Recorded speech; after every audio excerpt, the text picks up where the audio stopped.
Hello viewers, welcome to Wrestle Bangla BD. সবার প্রথম কথা বলবো সিএম পাঙ্কের বিষয়।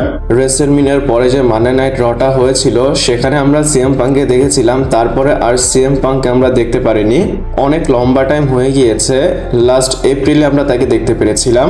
আর যেহেতু এখন জুন চলতেছে, তো সিএম পাঙ্কের সাথে আসলে কি চলতেছে? যতটুকু শুনেছিলাম ডাব্লিউডাব্লিউর কাছে সিএম পাঙ্কে নিয়ে কোনো প্ল্যান নেই।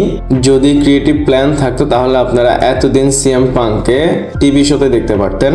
আর আমি যে কথাটা বলতেছি একদম সত্য। রেসেলভার্স লাইভ কিউনেতে এই কথাটা বলা হয়েছে, মানে তারা এটাকেই অ্যাড্রেস করেছে এবং অ্যাড্রেস করে বলেছে সিএম পাঙ্ক প্রথমত নিজে একদম রেডি তার কামব্যাক করার জন্য, এবং সে ডাব্লিউডাব্লিউ কে অলসো বলতেছে আমাকে ডাব্লিউডাব্লিউ টিভিতে নিয়ে আসো, বাট ডাব্লিউডাব্লিউর কাছে তাকে নিয়ে আপাতত কোনো প্ল্যান নেই। আর এগুলোর মাঝখানে কিন্তু আমরা সিএম পাঙ্কের অনেকগুলো ফটো ভিডিও সামনে এসেছে, সেগুলো আমরা দেখতে পেরেছি।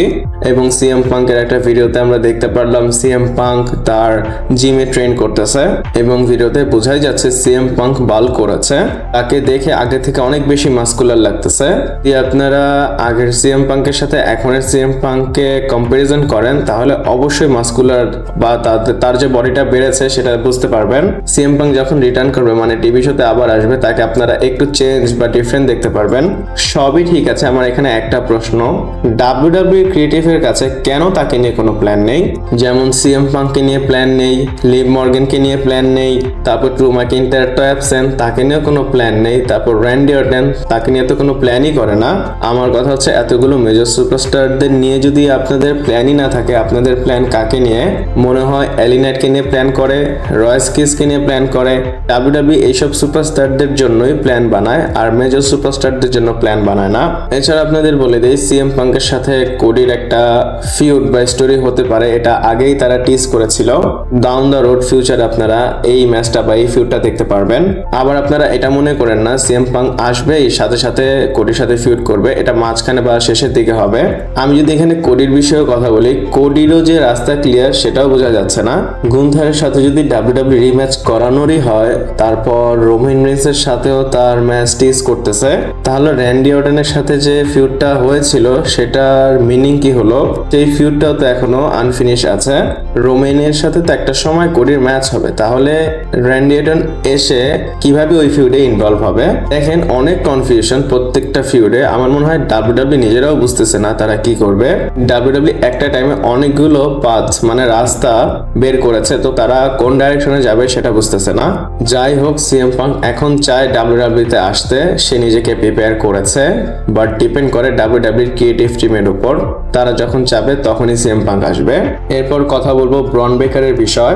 আপনাদের আগের ভিডিওতে দেখিয়েছিলাম ব্রন বেকারের পায়ে কি সমস্যা হয়েছে, আর এটা কিন্তু আজকের সেকেন্ড ভিডিও। আপনারা যারা প্রথম ভিডিও দেখেছেন, সেকেন্ডটাও দেখতেছেন, কমেন্ট করে জানাবেন যে আপনারা দুইটা ভিডিও আমার দেখতেছেন। তো ব্রন বেকারের ভিডিওতে আমরা দেখতে পেয়েছিলাম সে লিম্প করতেছিল, এবং ব্রন বেকার কিছু সময় আগে ইনজুরিতে পড়েছিল, আর এখন সেটার বিষয়টা আপডেট এসেছে সে কেন লিম্প করতেছিল। আপডেটটা এসেছে ফলস ফিনিশের তরফ থেকে, এবং তারা বলতেছে যে ব্রন বেকার এক্সপেক্টেড আছে সে কম্পিট করবে, এমন না সে ইনজুরিতে পড়েছে।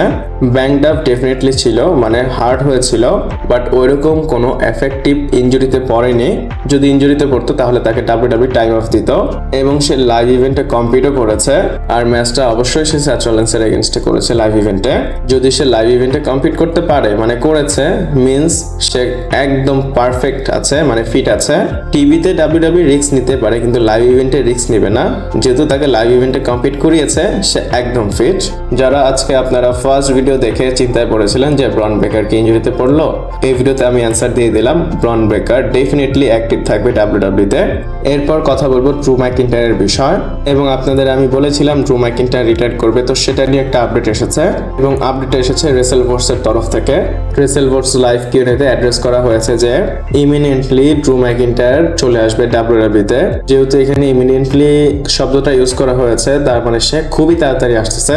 আপনারা এখানে ধরে রাখেন 2 সপ্তাহের মধ্যেই ড্রু ম্যাকিন্টায়ারকে দেখতে পারবেন। যদি ডাব্লিউডাব্লিউ তাকে নিয়ে আসে নেক্সট স্ম্যাকডাউনে অথবা নেক্সট মানডে নাইট রতে, হয়তো সে আসতে পারে।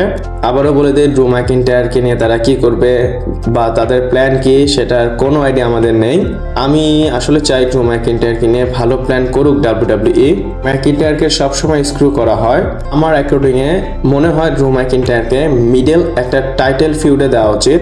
এখন তো ওয়ার্ল্ড টাইটেলটা তার জন্য ওয়ার্ক করতেছে না, সে যদি চ্যাম্পিয়ন হয়েও যায় তাকে স্ক্রু করা হয়। যদি তাকে মিড ফিউডে দেওয়া হয় বা মিড টাইটেল দেওয়া হয়, যেমন ইউএস টাইটেল অথবা ইন্টারকন্টিনেন্টাল টাইটেল, তাহলে তাকে হয়তো কিছু সময় আমরা চ্যাম্পিয়ন হতে দেখতে পারবো। আর এটা কিন্তু পুরোটাই আমার পার্সোনাল ওপিনিয়ন। আমি চাই হয়তো ইউএস টাইটেল তাকে দেওয়া হোক, না হলে আইসি টাইটেল দেওয়া হোক। আমি তো আমারটা বললাম, আপনাদের থটস কি তাকে নিয়ে? তাকে কোন চ্যাম্পিয়নশিপটা দেওয়া উচিত আমাকে কমেন্ট করে জানাতে পারেন। এরপর স্যাথ রলিন্সের বিষয়ে কথা বলবো। আর Seth Rollins King of the Ring টুর্নামেন্টে কোয়ালিফাই করেছে। কোয়ালিফাই করতে করতে সে ফাইনালে গিয়ে হয়তো কিং অফ দ্য রিং জিততেও পারে। আর এটা আমার মন গড়া কথা না, এটা একটা আপডেট এসেছে সেলফ মেড পিডব্লিউ ইনসাইডার থেকে, এবং বলা হচ্ছে Seth Rollins is the biggest favourite to win the King of the Ring tournament. তার মানে কি Seth Rollins internally biggest favourite আছে এই টুর্নামেন্টটা জেতার জন্য। ইনফ্যাক্ট আপনাদের এটাও বলে দিই, বেটিং অডসে সবচেয়ে হাইলি তার নামটা উপরে আছে। যেহেতু তার নামটা ফেভারিটে আছে, আপনারা ধরতে পারেন সে কিং অফ দ্য রিং টুর্নামেন্টটা জিতবে। একটা আবার চিন্তা করেন, সে যদি কিং অফ দ্য রিং জিতে যায় বা কিং অফ দ্য রিং হয়ে যায়, তাহলে সে কি করবে? আমরা সবাই জানি সে চ্যালেঞ্জ করবে রোমান রেইন্সকে। এবং আপনাদের বলে দেই, সামার স্ল্যামের জন্য রোমান রেইন্স ওভারফেমের ম্যাচ পিচ করা হয়েছিল, কিন্তু এখন মনে হচ্ছে যে সামার স্ল্যামে স্যাথ রলিন্স ভার্সেস রোমান রেইন্সের ম্যাচটা হতে পারে। এবং আমরা স্যাথ রলিন্সকে দেখেছিলাম যে ব্যাকস্টেজে সে ফেস টু ফেস হয়েছিল রোমান রেইন্সের, এবং মানডে নাইট রতে ব্রন ব্রেকারের এগেনস্টে জিতে সে উইথ ওয়ান সাইনও করেছিল, এবং সে টাইটেলের দিকে ইশারা করেছিল। সবকিছু মিলে আমরা বুঝতে পারি সে রোমান রেইন্সের এগেনস্টে আসতেছে। স্যাথ রলিন্সের এখন একটাই কাজ, কিং অফ দ্য রিং জিতবে, মানে ক্রাউনটা নিবে, এবং সে সোজা রোমান রেইন্সের পিছনে পড়ে যাবে। আপনারা কি চান Seth Rollins King of the Ring tournament জিতুক এবং রোমান রেইন্সকে চ্যালেঞ্জ করুক? হ্যাঁ বা না কমেন্ট করে জানাতে পারেন। এরপর জেকা ফটোর বিষয়ে কথা বলবো। আর অ্যাকচুয়ালি জেকা ফটো রোমান রেইন্সের ব্লাড লাইনে আসতে চেয়েছিল আইজেন এর সাথে 2K26 যেখানে আসার কথা ছিল। তো সেখানে জেকা ফটো ইন্টারভিউ দেওয়ার সময় এই কথাটা বলেছে। মানে জেকা ফটো বলে যে আমি ওই সময় ছিলাম না যখন রোমান রেইন্সের ব্লাড লাইন চলতো, মানে পিক সময় সে ব্লাড লাইনের মেম্বার ছিল না। যখন সোলোর নিউ ব্লাড লাইন আসলো তখন আমি সোলোর সাথে অ্যাড হলাম। এবং জেকা ফটো বলে যে সোলো সিকোয়ার ব্লাড লাইনে ওইরকম কিছু ছিল না যেটা রোমান রেইন্সের ব্লাড লাইনে ছিল। এবং সে বলে যে আমি সবসময় রোমান রেইন্সের ব্লাড লাইনের পার্ট হতে চেয়েছিলাম। আর দেখেন সে একটা সময় যেটা চাইতো, এখন WWE তাকে সেটা দিয়েছে বা এখন সে সেটা পেয়েছে। তার ইন্টারনাল ডিমান্ড কমপ্লিট হয়েছে। তো এখন থেকে আপনারা রোমান রেইন্সের সাইড বাই সাইড তাকে দেখতে পারবেন।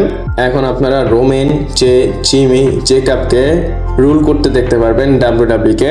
এছাড়া আপনাদের রোমান রেইন্সের একটা পোস্ট দেখাই। এই ছবিটা রোমান রেইন্স তার ইনস্টাগ্রাম, টুইটার সব জায়গায় পোস্ট করেছে, আপনারা হয়তো আপনাদের স্ক্রিনে দেখতেই পাচ্ছেন।